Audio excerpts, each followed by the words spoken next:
Hello and welcome to Cyrus Bales Dispatches. This week we learned that it pays to be dumb and ignorant. The DUP received their deal of over £1 billion of taxpayers' money from the Conservatives in order to help them cling on to power. Every time you were told at school it's important to pay attention in science class is apparently a lie. Instead we should just deny evolution and dismiss the existence of dinosaurs, as those are now the traits that are being rewarded by our current government. The DUP are probably going to treat this as a down payment and are likely to ask for more money at a later date, especially when this round of spending ends. So they're essentially sticking to their terrorist roots and holding the Conservative Party hostage. Many people are sceptical about where this money is coming from. For example, public sector workers have had their pay frozen for about 7 years, being told there was simply no money for them. This is essentially giving them real terms pay cuts for multiple years. Nevertheless, the Conservatives are intent on securing a deal to keep themselves in power, whatever anyone else says, and that's all that matters to them. I guess there are some things like integrity that money can't buy, but for everything else, there's taxpayers' money. When we look into the details of the deal, there are a few odd elements. Theresa May did not sign the deal herself. Instead, it was signed by her chief whip. This means that the deal does not include Theresa May, which is incredibly unusual.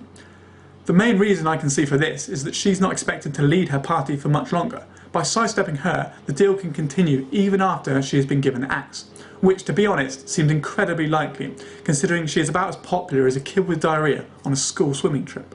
A news story that amused me this week is the backlash Corbyn has received for speaking at Glastonbury. People have suggested that he was trying to brainwash the youth and that Glastonbury has nothing to do with being political. But Glastonbury has had a political tone for decades.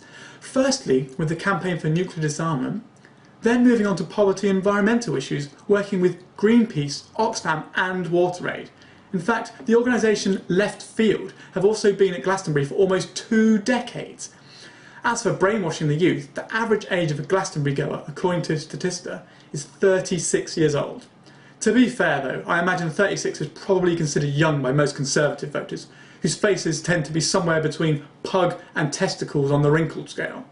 Of course, the outrage didn't stop there. Oh no, it went further. How dare Corbyn speak at Glastonbury when it fell on Armed Forces Day, a traditional day that's been around for generations, according to fundamentalist spunk trumpets Britain First.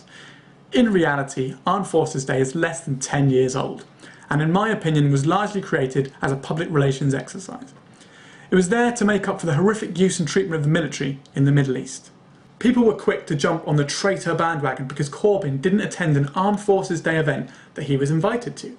However, this invite was given by The Sun, the newspaper equivalent of syphilis, since it not only spreads itself with sexual content, but is also guaranteed to damage your brain.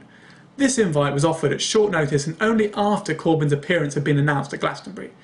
In essence, what we have is an obvious point-scoring plot by The Sun that sadly seems to work on many of its readership. Considering the average reading age of the content in The Sun is only 8 years old, I can't help but think they are taking advantage of their readers' vulnerabilities. Although we shouldn't be surprised about The Sun taking advantage of people whose reading age is only 8.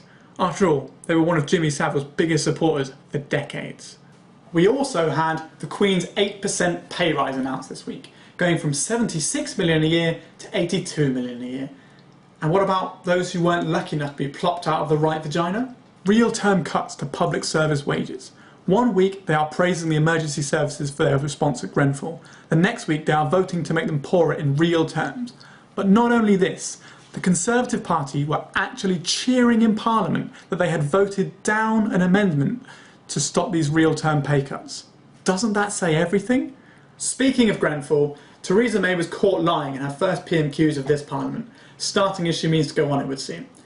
She claimed that Blair's Labour government were to blame for the cladding of tower blocks, saying that it started as a process under his watch.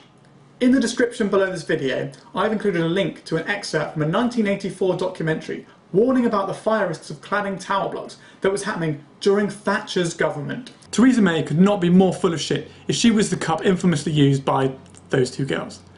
Thank you for watching. Don't forget to share, like and subscribe, and I'll catch you next time. Take care. Goodbye.